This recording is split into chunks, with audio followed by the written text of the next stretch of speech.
Welcome to our journey through Numbers, chapters 12 and 13. These chapters capture a critical period marked by internal power struggles and a profound test of faith.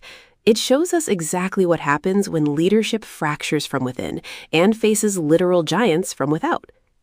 Our story opens with a massive conflict brewing in the highest ranks.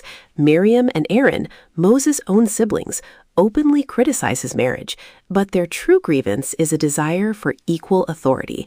They ask, "Has the Lord spoken only through Moses?" Familiarity breeds contempt. The most dangerous threats to leadership often come from the inner circle, fueled by proximity and unchecked ego. God responds swiftly, summoning the three to the tabernacle. Descending in a cloud, God draws a sharp line, declaring that while he uses visions for others, he speaks to Moses face to face because of his radical humility. True authority is never self-asserted. It is validated by the system's highest power, based on proven transparency, trust, and a refusal to defend oneself. Thad's anger burns, and Miriam is struck with a severe skin disease. Though Aaron repents and Moses graciously prays for her, Miriam must be quarantined outside the camp for 7 days. Crucially, the entire nation halts their journey and waits.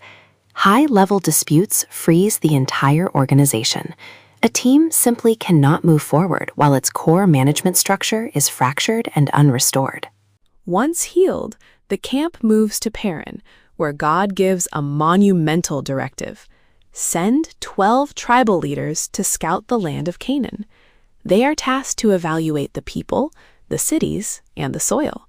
Before committing to a massive strategic move, leadership must pause to gather objective, ground-level intelligence to understand the exact terrain they are about to enter.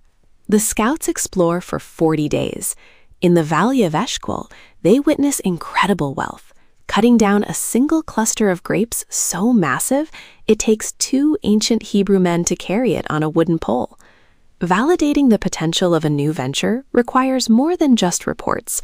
You must bring back tangible, undeniable proof of the reward to motivate the wider team. Standing before the community, the scouts confirm the land is flowing with milk and honey. But then 10 of them instill panic, focusing entirely on the fortified cities and the giant descendants of Anak. Objective data is useless if interpreted through the lens of fear. Highlighting only the obstacles and worst-case scenarios instantly kills organizational momentum and team morale. Amidst the rising panic, Caleb steps forward to quiet the crowd. Filled with faith, he boldly declares, "Let's go at once to take the land. We can certainly conquer it."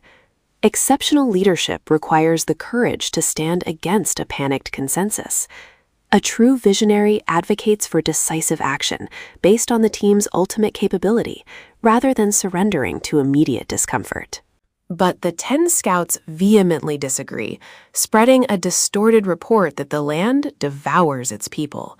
In a tragic confession of insecurity, they admit that next to the giants, they felt like mere grasshoppers and assumed the enemy saw them the exact same way.